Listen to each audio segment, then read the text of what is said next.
días. Vamos a iniciar con el culto de esta mañana. Dice en el segundo libro de Samuel, capítulo 7, Tú te has engrandecido, Jehová Dios, por cuanto no hay como tú, ni hay Dios fuera de ti, conforme a todo lo que hemos oído con nuestros oídos. Vamos a orar.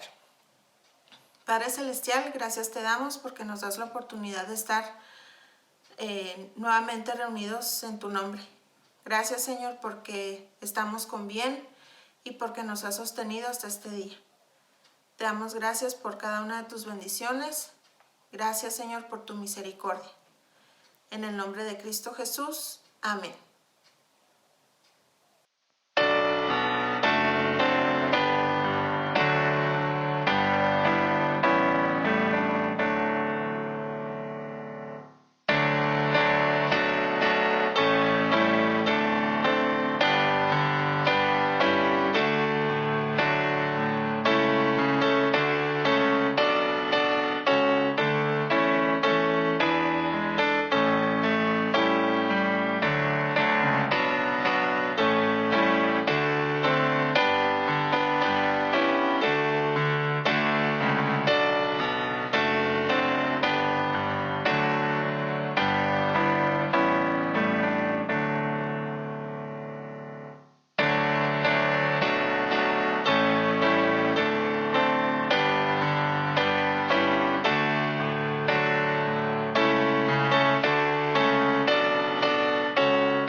Vamos a leer en Colosenses,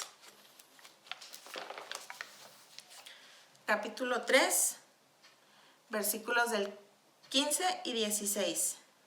Dice: La paz de Dios gobierna en nuestros corazones, a la que asimismo fuisteis llamados en un solo cuerpo, y sed agradecidos.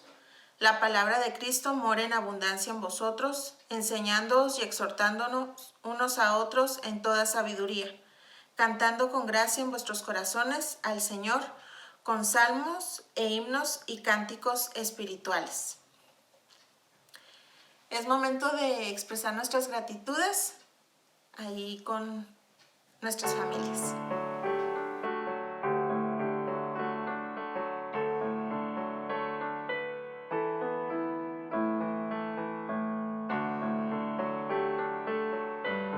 Vamos a orar dando gracias a Dios.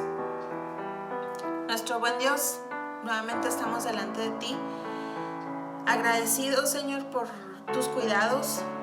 Gracias, Señor, porque tú nos mantienes y porque sabemos que si seguimos aquí es por tu gracia.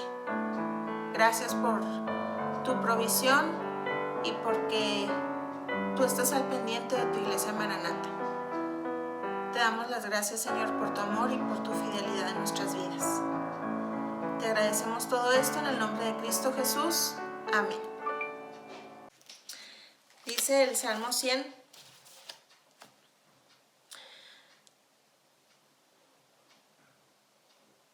Entrad por sus puertas con acción de gracias, por sus atrios con alabanza. Alabadle, bendecid su nombre, porque Jehová es bueno, para siempre es su misericordia, y su verdad por todas las generaciones.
Ahora tengamos nuestra lectura bíblica en Marcos, capítulo 13, y vamos a leer de los versículos 1 al 6. Dice así: saliendo Jesús del templo le dijo a uno de sus discípulos: Maestro, mira qué piedras y qué edificios. Jesús respondiendo le dijo: ¿Ves estos grandes edificios? No quedará piedra sobre piedra que no sea derribada. Y se sentó en el monte de los olivos frente al templo, y Pedro y Jacobo, Juan y Andrés le preguntaron aparte: Dinos, ¿cuándo serán estas cosas? ¿Y qué señal habrá cuando todas estas cosas hayan de cumplirse? Jesús, respondiéndoles, comenzó a decir: Mirad que nadie os engañe, porque vendrán muchos en mi nombre, diciendo: Yo soy el Cristo, y engañarán a muchos.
Hermanos, que el Señor les bendiga. Vamos a iniciar nuestro sermón de esta mañana, pero antes vamos a orar. Nuestro buen Dios, te damos gracias, Señor, por esta hora, Señor, en que nos permites entrar al hogar de nuestros hermanos y estar delante de tu presencia, juntos, Señor, adorándote, alabándote de todo nuestro corazón. Gracias, Señor, porque nos has bendecido, has cuidado de nosotros. Te ruego, Señor, que bendigas y estés en las necesidades de cada uno de mis hermanos. Bendícelo, Señor, te lo ruego. En Cristo Jesús, Señor nuestro. Amén. Amén. Hermanos, nuestra proclama, vamos a decirla todos juntos con la Biblia en la mano. Está en 2 Timoteo 3, versículos 16 y 17, que dice: Toda la escritura es inspirada por Dios y útil para enseñar, para redarguir, para corregir, para instruir en justicia, a fin de que el hombre de Dios sea perfecto, enteramente preparado para toda buena obra.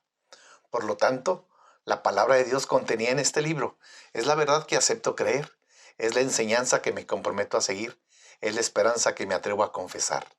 Nada me impide recibirla, nada me impedirá hacerla parte de mi vida, y por ningún motivo dejaré de proclamarla.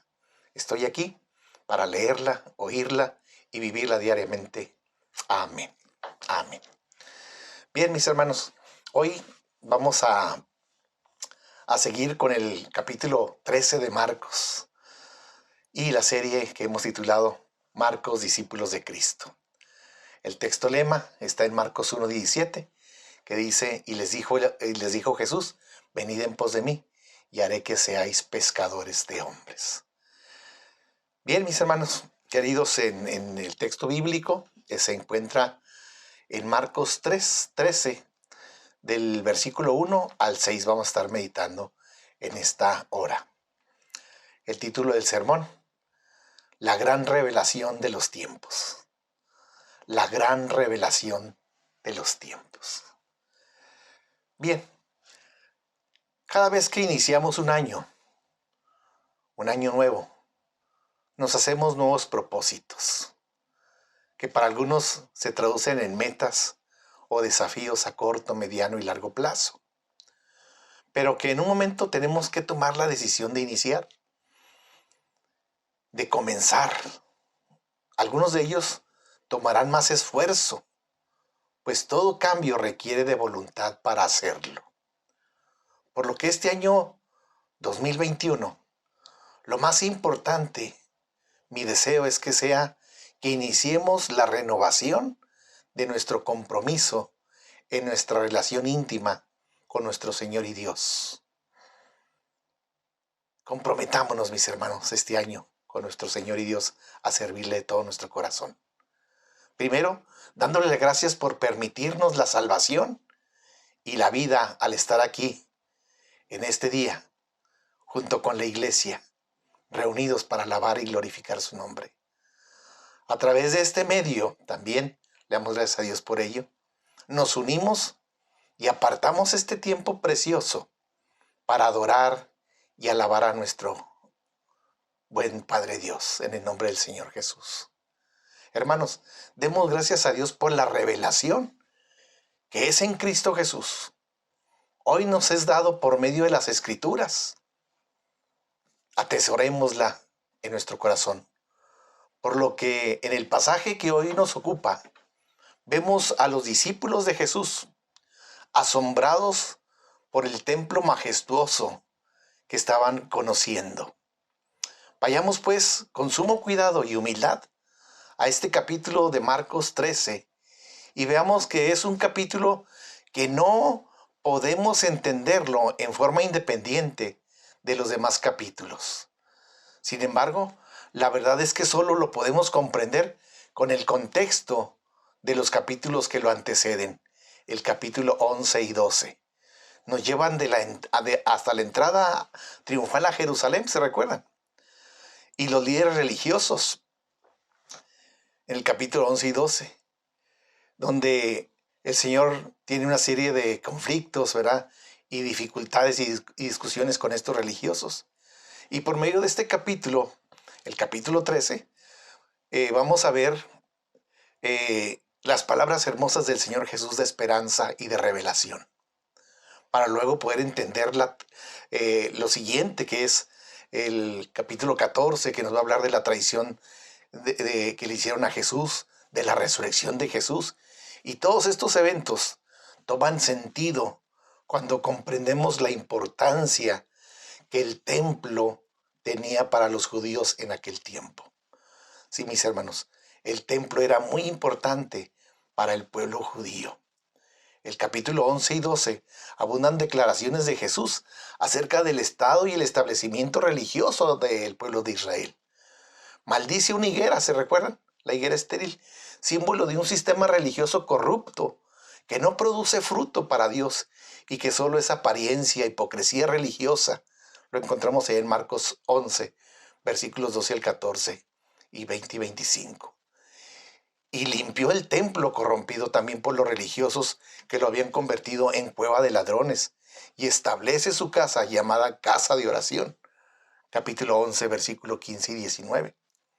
En la parábola de los ladrones malvados, hermanos, estos se apropian de la viña que les fue arrendada y mataron a quienes el dueño mandó a recibir las ganancias del fruto, y aún mataron al hijo del dueño de la viña. Marcos 12, del 1 al 12. Vuelve a contar el rechazo de los profetas y del hijo por parte de los israelitas. Profetiza que la viña será quitada de Israel y entregada a otros, y dice que la piedra rechazada se convertiría en la piedra angular. Marcos 12:10. Habló de lo suficientemente claro para que los líderes religiosos le quisieran matar, pero también hacerlo a causa de la multitud temían hacerlo. Marcos 12:12. La enseñanza de Jesús sobre la ofrenda de la viuda nos pone en perspectiva que lo más grande ofrenda no es el dinero o la cantidad del mismo, sino el corazón del hombre. Totalidad de entrega de nuestra vida y dependencia y confianza en el Señor Todopoderoso. Y no solo en el dinero y posesiones terrenales, como lo hacían aquellos que están bien posesionados económicamente y que forman parte de la estirpe religiosa de esos electos. Marcos 12, 41 al 44. Vemos también el capítulo 11 y 12, hermanos. También están llenos de conflictos provocados directamente por los líderes religiosos contra Jesús. Cuestionan su autoridad, Marcos 11, 27. Después intentan atraparlo con preguntas sobre el pago de impuestos, ¿se recuerdan? Dada a César lo que es de César y a Dios lo que es de Dios, es la respuesta del Señor. También le preguntan acerca de la resurrección y que sí, quién era el hijo de David, ¿se recuerdan? Marcos 12, 35 al 37. Mateo y Marcos relatan la pregunta sobre el primer mandamiento con la misma intención que tenían estas personas, lo escribieron tal y cual, de tentar al Señor y de atraparlo con una más de tantas preguntas capciosas y malintencionadas. Pero una y otra vez sale airoso, le respondía y los evidenciaba en sus errores y sus prácticas deshonestas. Esas prácticas calumniadoras y egocéntricas de los religiosos. Mateo 22, 34 al 40, Lucas 10, 25 al 28. Jesús concluye estos conflictos denunciando a los escribas en Marcos 12, 38 al 40, quienes planeaban matarlo. Entonces llegamos a nuestro pasaje del Evangelio de Marcos capítulo 13, donde Jesús profetiza la destrucción del templo. Marcos 13, 2. Ahora vemos claramente los eventos del capítulo 11 y 12 preparan el camino para las enseñanzas de Jesús en el capítulo 13. Por lo que el sistema religioso está completamente corrupto. Y los discípulos pueden esperar que esta corrupción se revele en los eventos futuros y finales de los tiempos cataclismos del capítulo 13. Estos tiempos y eventos sobrenaturales, ¿verdad?, que acontecerían. Es por eso que la pregunta que le hacen al Señor, ¿cuándo serán estas cosas? Por lo que Jesús les da la gran revelación de los tiempos. Nos da la gran revelación de los tiempos en la Escritura. La destrucción del templo, la venida del Hijo del Hombre, que corregiría todo esto. Es por eso los discípulos han de estar preparados, velando y orando. Por lo que veamos en primer lugar la destrucción del templo, mis hermanos. Veamos en primer lugar la destrucción del templo. Marcos 13, 1 y 2. Y saliendo del templo, dice la Escritura, le dice uno de los discípulos, Maestro, mira qué piedras y qué edificios. Y Jesús respondiendo le dijo, ¿ves estos grandes edificios? No quedará piedra sobre piedra que no sea derribada. La primera frase de este texto es, y saliendo del templo, la primera oración. Estas palabras unen lo que viene con los eventos del capítulo 11 y 12. Esta sería la última vez que Jesús entraría al templo. ¿Se acuerdan? Cuando Jesús llegó a Jerusalén, primer día, y luego se dirigió al templo, salió y después regresó nuevamente al templo y sacó a los cambistas y mercaderes del templo. Bien, esta pregunta se refiere a en aquella ocasión. Esta será la última vez de Jesús en el templo. Y algunos eruditos interpretan que estas palabras indican la ruptura final de Jesús con el establecimiento del templo. Ojo, esto es bien importante. Algunos interpretan que estas palabras indican la ruptura final de Jesús con el establecimiento del templo. En este momento, Jesús mismo, que es Dios mismo, se aleja su gloria del templo. Ya no habrá más de su manifestación de su gloria, de su Shekinah. ¿Se recuerda la palabra esa? De su manifestación, de su gloria. Ya no habrá más manifestación de su gloria en el templo. Jesús, el Rey de la Gloria, quien es la manifestación única y gloriosa del Dios Todopoderoso. La segunda frase dice, Maestro, mira qué piedras y qué edificios. Versículo 1 del capítulo 13, parte B. Esta es la única visita de Jesús y los discípulos a Jerusalén que se encuentran en este evangelio. Los discípulos reaccionan como es de esperarse de alguien que acostumbrado al campo o al mar.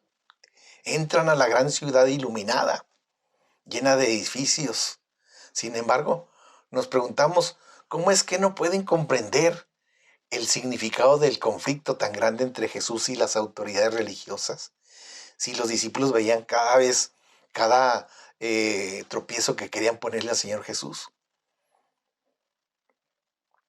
Por lo que Jesús habló muy duro en el templo y botó a todo mundo de ahí, condenando el establecimiento de ese tipo de actividades en el templo. Por lo tanto, su condena del establecimiento del templo. Pero pongámonos en su lugar y recordemos lo lento que han sido los discípulos para comprender, lo poco enterados que están espiritualmente y lo mucho que estuvieron expuestos en su cosmovisión.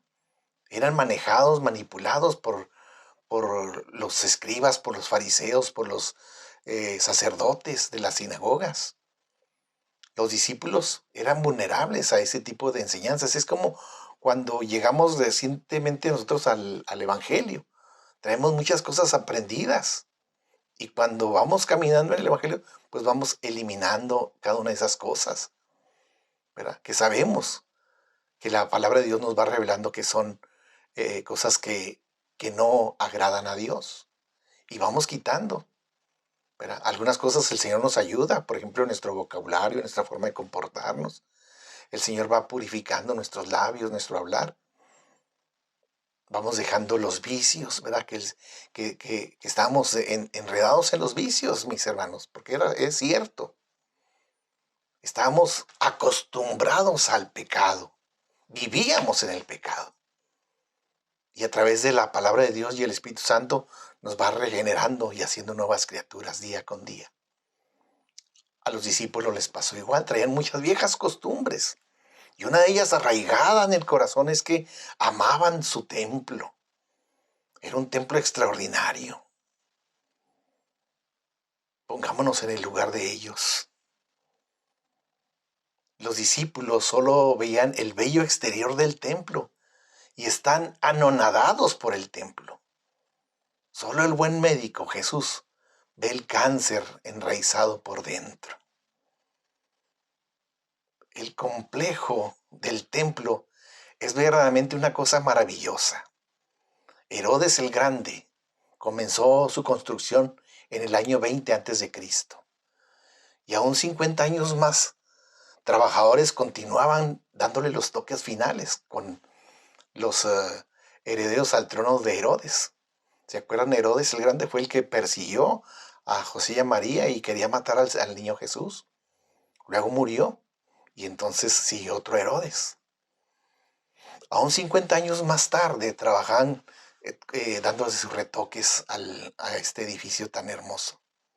El templo es enorme y está ubicado en la cima de una montaña, debajo los cimientos del primer templo construido por Salomón, que fue destruido siglos antes por los babilonios. El historiador Josefo escribe que la pared que rodea el complejo, que esas paredes de largo cada uno tenía 185 metros. El templo es de 100 codos, o sea, 45 metros de ancho y 100 codos de altura en su punto más alto, 45 metros de altura. La altura de un edificio moderno de 15 pisos más o menos. Arqueólogos han descubierto piedras individuales que llegan a medir 13 metros por 13.5 por 4.5 metros y que pesan 450 kilos. 450,000 kilos, perdón. Josefo habla de piedras aún más grandes al pie de los cimientos del templo. Era tremenda la construcción. El mármol de fuera estaba adornado con oro y su brillo cegaba bajo el sol. No podías verlo directamente. Por dentro estaba adornado con oro, con plata, con carmesí, con carmesí morado y cedro finamente pulido. Grandes columnas soportaban un techo alto. Verdaderamente es una de las maravillas del mundo. Fue una de las maravillas del mundo. Para el pueblo judío tiene aún más significado por ser el lugar donde Dios hace su hábitat terrenal. Dios se manifestaba en ese templo, por lo que el pueblo judío amaba, atesoraba, casi idolatraba ese templo. Era lo máximo para ellos. Por eso le preguntan al Señor, ¿ves estos grandes edificios? ¿Verdad? El Señor les decía, ¿ven estos grandes edificios? No quedará piedra sobre piedra que no sea derribada. Versículo 2. Jesús dijo antes allá en Marcos 11:17, ¿no está escrito que mi casa, casa de oración, será llamada por todas las naciones? Mas vosotros la habéis hecho cueva de ladrones. En ese caso, Jesús citaba al profeta Jeremías, quien predijo la destrucción de Jerusalén, del templo siglos antes, en Jeremías 7:11. Jeremías dijo que Dios destruiría la ciudad, el templo y la gente a causa de la maldad de la gente. Ocurrió. Nabucodonosor destruyó la ciudad y se llevó la gente al exilio a Siria en el año 587 a.C. Pero ahora Jesús dice que ocurrirá de nuevo. Y por la misma razón, la maldad de la gente. La antigua alabanza centrada en el templo se había corrompido. La nueva alabanza se centraría ahora en el Mesías prometido, en el nuevo templo, el nuevo lugar donde gente podrá encontrar a Dios. Veamos Salmo 118, versículo 22. La piedra que desecharon los edificadores ha venido a ser cabeza del ángulo. Isaías 26, 16.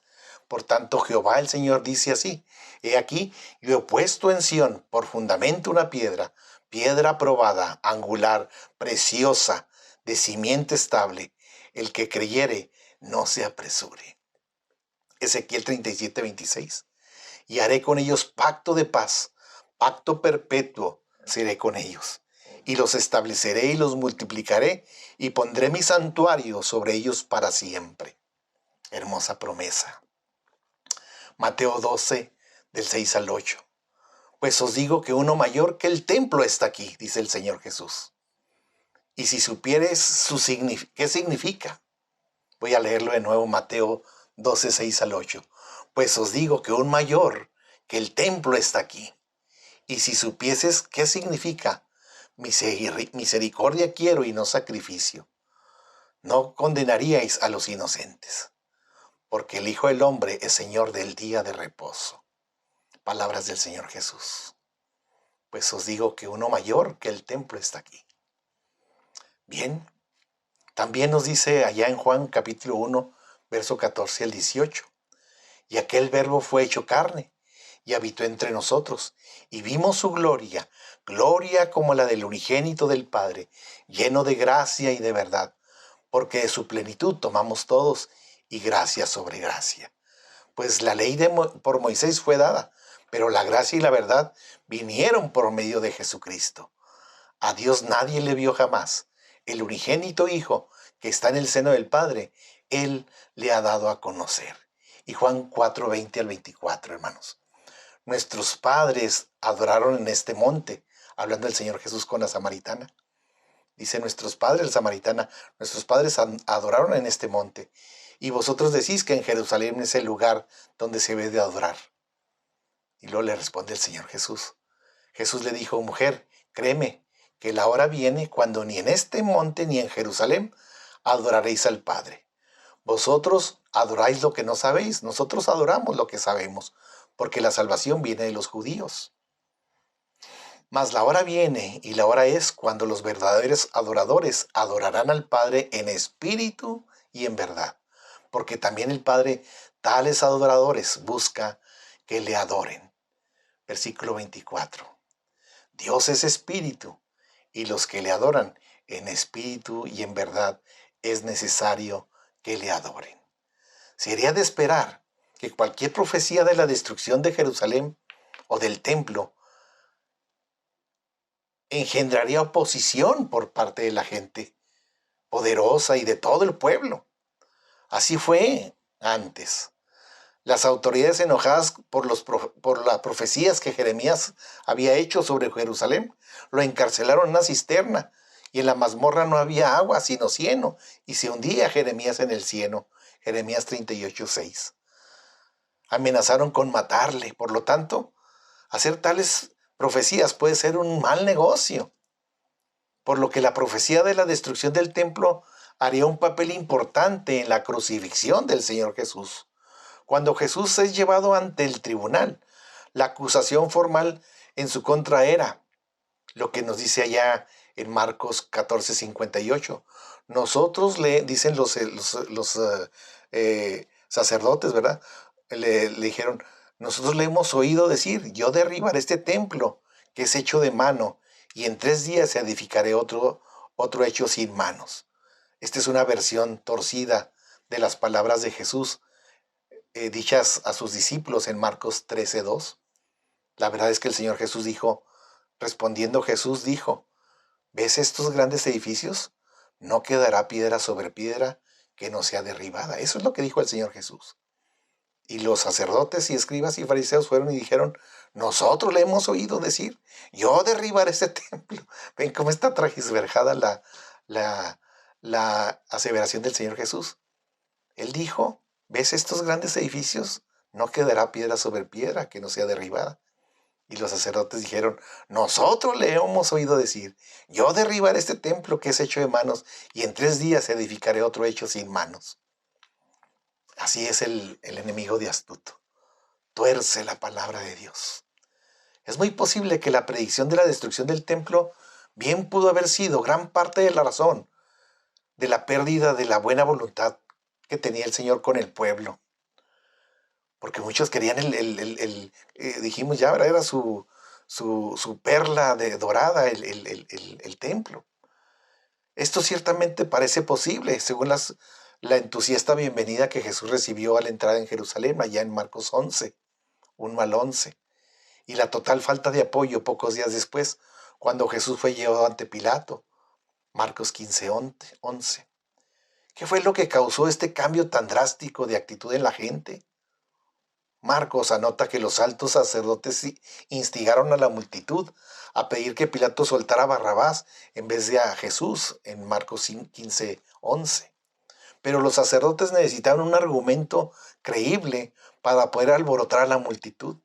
Parece probable que utilizaron la predicción de Jesús de la destrucción del templo, más bien alguna versión torcida de su palabra, como lo leímos ahorita, para convencer a la gente de que Jesús era un subversivo y que merecía morir. La profecía de Jesús llevará a cabo de manera literal. Los romanos, comandados por Tito, arrasaron con Jerusalén en el año 70, previo sitio de la ciudad, donde además de desesperación hubo hambre y gran dolor. Prendieron grandes fuegos al pie de las paredes del templo y el calor intenso hizo que las piedras angulares se derrumbaran bajo el calor intenso. Así las paredes colapsaron bajo su propio peso, convirtiéndose en grandes montones de piedras. Después los romanos pasarían muchos meses nivelando las piedras. Miles de habitantes de la ciudad de Jerusalén, quizás hasta cientos de miles, morirían haciendo este trabajo. Así se consumaría la profecía de destrucción del templo y los judíos serían dispersados por todos los lugares. Jesús fue sacrificado y muerto en el año 33. La profecía no pasaría a esa generación, es decir, no pasaría en 40 años. Efectivamente sucedió en el año 70. El dueño de la viña destruyó a los malvados labradores, pues mataron al hijo amado y lo sacaron de la viña. Jesús fue crucificado fuera de Jerusalén y la ira del Padre fue sobre ellos, destruyéndolos, llevándolos cautivos y esparciéndolos por toda la tierra. Por lo que en segundo lugar, el Hijo del Hombre vendrá. Vendrá, mis hermanos. En segundo lugar, hermanos, el Hijo del Hombre vendrá otra vez. Marcos 13, 3 al 4. Hay 2 preguntas ahí. ¿Cuándo y qué señal? Versículo 3 nos dice, y sentándose en el monte de los olivos, delante del templo, le preguntaron aparte, Pedro y Jacobo y Juan y Andrés, dinos cuándo serán estas cosas y qué señal habrá cuando todas estas cosas han de cumplirse. Dice la palabra, y sentándose en el monte de los olivos delante del templo. Versículo 3, parte A. El monte de los olivos se encuentra al lado del valle de Kidrón, desde Jerusalén. Y desde el monte se puede ver desde el gran pasaje de la ciudad y el templo. Desde ese monte se podía apreciar todo ese bello espectáculo. Ante la frase delante del templo, esta frase es más geográfica y nos ubica. Insinúa contra el templo. El templo ha sido el centro de alabanza judía, ya habíamos dicho, Pero ahora Jesús trae el reino en el que Dios residirá en los corazones de la gente. Ya no más en el templo, sino en el corazón de todos los creyentes. Ya dijimos, no será requerido un templo para servir de morada y centro para la presencia de Dios. El templo es donde se reúnen ahora los cristianos. Es el edificio. Pero el templo de Dios es el cuerpo del creyente. Ahí mora Dios. La pregunta aparte, le preguntaron Pedro, Jacobo, Juan y Andrés. Andrés se une al círculo íntimo, porque Pedro, Jacobo y Juan siempre andaban juntos con el Señor, pero ahora se les junta Andrés en el Monte de los Olivos. Notemos que generalmente en este evangelio que escribe Marcos, cuando Jesús está en un monte se encuentra solo con sus discípulos y solo se encuentra con multitudes en las planicies o en las orillas del mar o fuera de las ciudades. Cuando está en el monte están con sus discípulos y le preguntan, dinos, ¿cuándo serán estas cosas? ¿Y qué señales habrá cuando todas estas cosas han de cumplirse? Los discípulos hacen dos preguntas. ¿Cuándo será? ¿Y cuál será la señal? En respuesta, Jesús relata una serie de desastres que afectan a todo el planeta o parte del planeta, la mayoría de los cuales no son señales. La única excepción es el desolado sacrilegio de la abominación. ¿Se recuerda el versículo 14? Que pudo haber sucedido durante la destrucción y toma de Jerusalén en el templo, porque unos rebeldes judíos fanáticos establecieron su cuartel en el lugar santo, grande deshonra, ¿verdad?, para los judíos, y fueron degollados por los romanos en ese lugar. Por eso se le llama la gran abominación. Eso fue en el año 70 después de Cristo. Marcos capítulo 13, 5 al 6 dice, mirad que nadie os engañe. Dice el versículo 5, y Jesús respondiendo le comenzó a decir, mirad, que nadie os engañe, porque vendrán muchos en mi nombre diciendo yo soy el Cristo, y engañarán a muchos. Mirad, en griego se dice belpete, que quiere decir enteraos, discernid. Y la palabra nadie os engañe también se traduce que nadie os mienta, porque vendrán muchos en mi nombre diciendo yo soy el Cristo, y engañarán a muchos. Entonces belpete, que está escrito en griego en el versículo 5, Jesús llama la atención de los discípulos y le dice belpete. Es una llamada para discernir los desafíos y oportunidades que resultarán de una vida fiel del discípulo. Mirad que nadie os engañe. Ese será el resultado de alguien que está siendo fiel al Señor, escuchándolo, obedeciéndolo y haciendo su voluntad. Mirad que nadie os engañe. En otras palabras, la iglesia, mis hermanos, debemos de estar velando, mirar que nadie nos engañe. Debemos estar escudriñando siempre la Escritura. Jesús les advierte de fingidores mesiánicos. Flavio Josefo escribía de muchos fingidores mesiánicos, falsos mesías, que se revelaban durante el primer siglo, después de la muerte de Jesús. Josefo fue auspiciado por el emperador Vespasiano, por Tito y por Domiciano, por lo que en sus escritos pudo incluir una cantidad increíble de registros, por lo que es considerado una fuente bíblica, una fuente extrabíblica muy importante, tanto del Antiguo Testamento como del Nuevo Testamento. Josefo es lo que llaman los estudiosos de la Biblia, ¿verdad?, los exégetas, es una referencia histórica, real. Y da testimonio de que había muchos que se decían, yo soy el Cristo. Y era gente que hacían bandas y querían atacar a los romanos. Y acuérdense que el judío quería independizarse de los romanos. Y Flavio Josefo escribió muchos de estos intentos fallidos de muchos de ellos, hasta que fueron aplastados por los romanos. Iba a ser Vespasiano el que iba a ser el titular de esa masacre judía, pero fue llamado a Roma y entonces dejó a Tito, quien fue que entró y destruyó Jerusalén. Porque vendrán muchos en mi nombre, dice el versículo 6, diciendo actuar con la autoridad del Mesías, diciendo yo soy el Cristo. Hoy en día, no todos los fingidores mesiánicos son religiosos. Toda clase de gente dice tener la respuesta a nuestras más profundas necesidades. Los políticos, entrenadores, anfitriones de programas de televisión o de internet, de YouTube, los cibernautas expertos, ¿verdad? Algunos consejeros de finanzas, hasta los productores de pasta de dientes quieren tener la razón en todo, ¿verdad?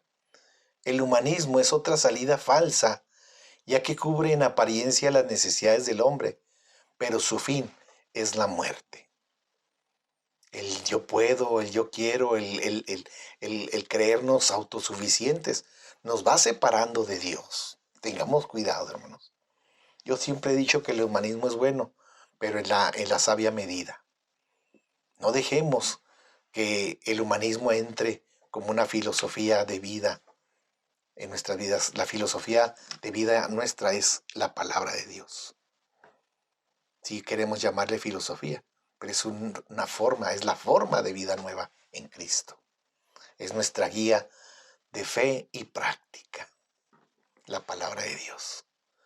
El humanismo entonces lleva como fin la muerte. Pero algunos que fingen, sí son religiosos, unos que fingen ser los cristos falsos, ¿verdad? A menudo esa gente con una personalidad magnética, ¿verdad? Y atractiva. Son falsos maestros que nos hablan cosas bonitas, positivas, pero ellos no sufren la sana doctrina. Es decir, no hablan mal del cristianismo, incluso parecen cristianos, pero no viven la santidad del cristianismo, ya que no hablan solo de la verdad, porque aman al mundo y al final convierten el cristianismo en una fe sin cruz. No aman al Señor, porque se aman a sí mismos. Nos dice que el camino que lleva a la vida eterna es amplio y suave. En el mejor de los casos, se enriquecen con nuestros donativos u ofrendas.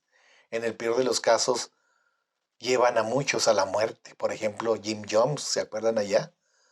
En Youngstown, David Koresh en Waco, Texas, y La Puerta del Cielo en California del Sur. Muchos como los que andan ahora por ahí que pare de sufrir, nomás estafando a la gente, quitándole dinero. O los neopentecostales que a través del éxtasis y experiencias místicas atrapan a los incautos.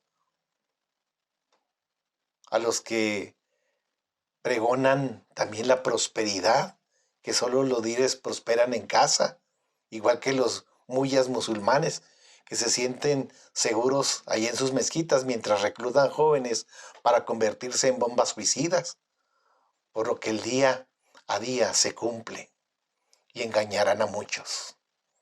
La gente más probable a llevarnos por el mal camino puede ser aquella que está cerca de nosotros. Gente que conocemos, que convivimos. Gente por lo que tenemos la mayor admiración, respeto o afecto.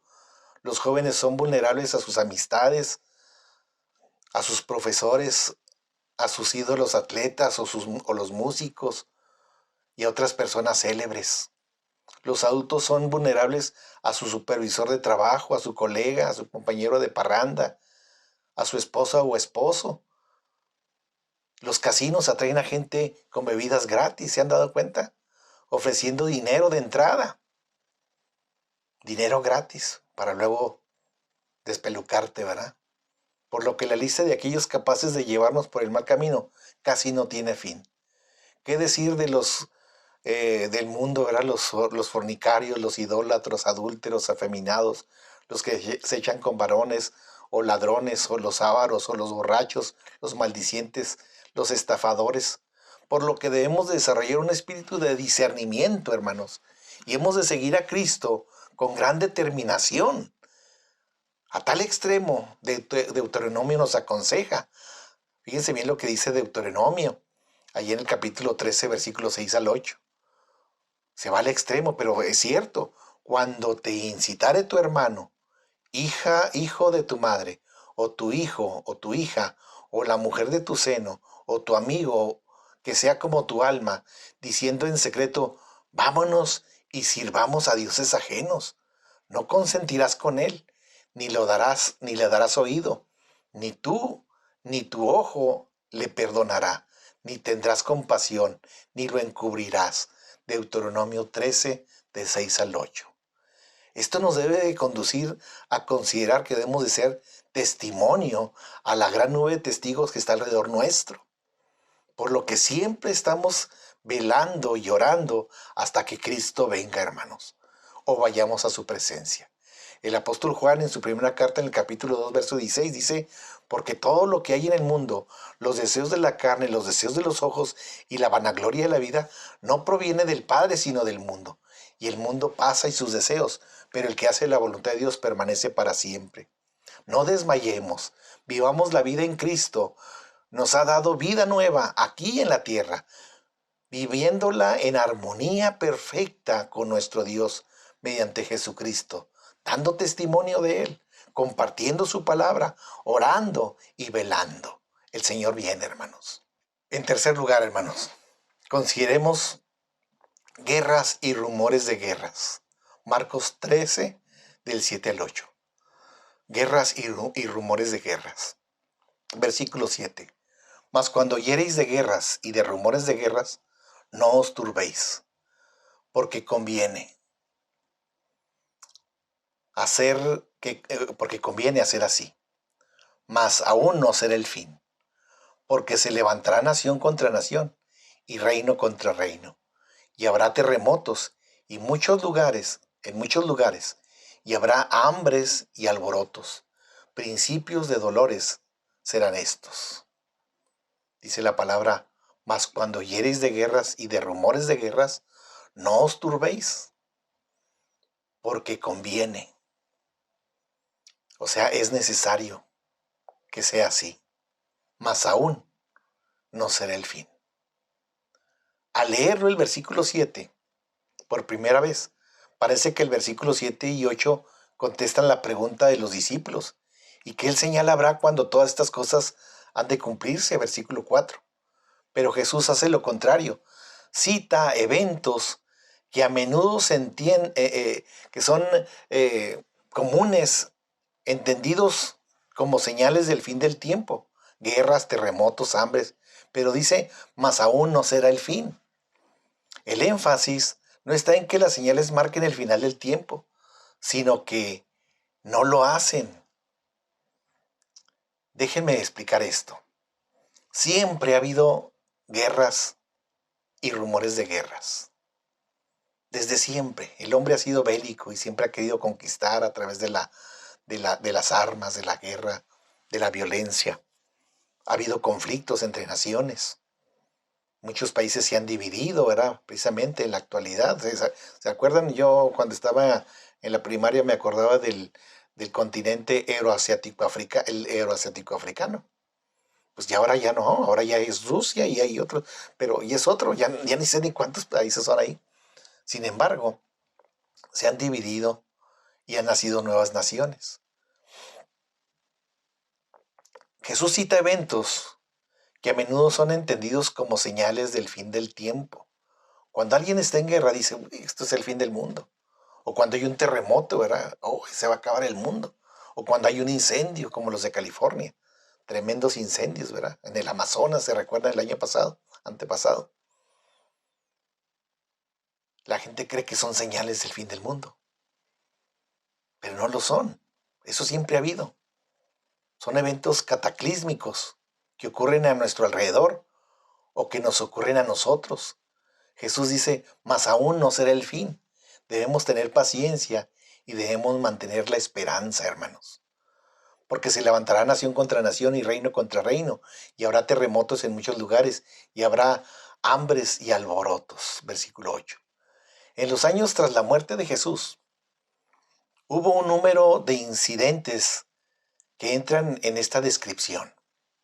Herodes Antipas se encontró en guerra contra el rey Nabateo de Aretas, y Roma aplastaría un par de pequeñas revueltas por parte de los judíos fanáticos. Habrá terremotos en Asia Menor, hubo terremotos en el año 61 después de Cristo. Pompeyo en el 62 después de Cristo. En Jerusalén en el 67 después de Cristo. O sea, antes de los 70 años, hermanos. La inestabilidad presentada por Roma antes de que Vespasiano tomara el poder. Roma sufrió varios años de guerra civil entre los mismos generales, hasta que ganó el imperio, ¿verdad?, Vespasiano, y tuvo que dejar a Tito ahí en el área de Judea. Mientras esto pasaba, hubo hambre, la cual siempre es algo que sufren en las guerras. Jesús dice, principios de dolores eran estos. Versículo 8. Mujeres anticipan, esta es una experiencia, hermanos. Las mujeres anticipan el parto con temor y felicidad. Temen el dolor, pero esperan a su bebé con anticipación. Al acercarse el momento, el humor es más de felicidad que de temor en la mujer. Más esperanza que desesperanza. Aún en pleno parto, el dolor no elimina por completo la felicidad o la esperanza. Después del parto, cuando ya han alumbrado al bebé, las memorias del dolor desaparecen y una nueva madre se queda con alegría con su nuevo bebé. Principio de dolor será esto. Como Marcos escribe en este evangelio, la iglesia se encuentra en principio de dolores, en persecuciones, falsos mesías, falsos maestros, cristianos llevados por el mal camino, por los falsos maestros, en medio de lobos rapaces. El miedo de todo esto, Marcos relata, principio de dolores eran estos. Es terrible, es doloroso, pero hay alegría porque lo que viene va a ser mejor, hermanos. Debemos recordar esto en medio de nuestros propios problemas. Tener siempre esperanza en el Señor. Tener fe y confianza en el Señor. Seguro que hay guerras y rumores de guerras. Hoy nos ataca una pandemia terrible a todo el mundo. Una lectura cuidadosa de los acontecimientos en las noticias locales del país o del mundo nos dicen mucho al respecto del nuevo orden mundial, tan nombrado en nuestro tiempo. Trae pensamientos de zozobra y de temor, claro. Pero al fin de todo esto son principios de dolores, hermanos. Jesús, sin embargo, dice, principios de dolores serán estos. Luchemos con crisis personales, un mal diagnóstico médico o la muerte de un ser querido. Jesús dice, principios de dolores serán estos.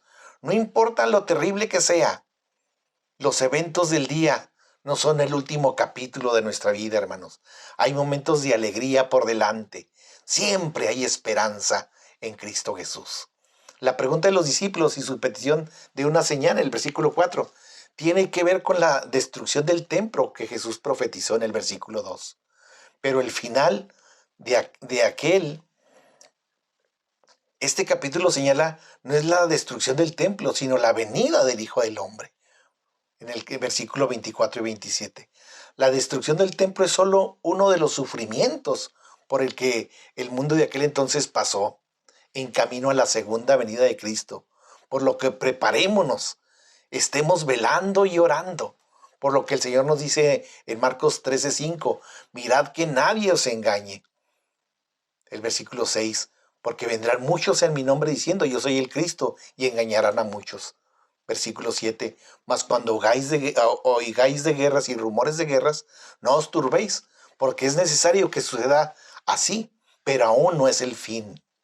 Jesús nos ha enseñado en relación con su segunda venida, ante la cual Él ha advertido a su pueblo sobre su responsabilidad y privilegio. Además de las tareas de vigilancia y oración, habría que añadir la de estar trabajando activamente. Yo digo viviendo activamente. No estando velada esperar en el Señor, no es estar allí en oración continua y encerrados en la casa y temerosos. No, hermanos. Velando y orando es estar en acción, testificando, viviendo, llevando tu vida cotidiana con testimonio, con alegría, testificando de la vida en Cristo. Habría que añadir a esto, trabajando activamente en el Señor, comprometidos con el Señor.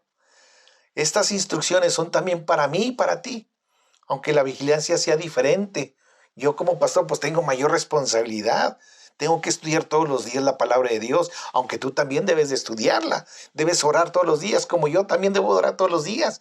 Debemos de confiar en Dios plenamente. Debemos de vivir nuestra vida en victoria. Esta pesadilla de la pandemia nos tiene a todos atados. Pero no, hermanos, vivamos con pasión la vida que el Señor Jesús nos ha dado.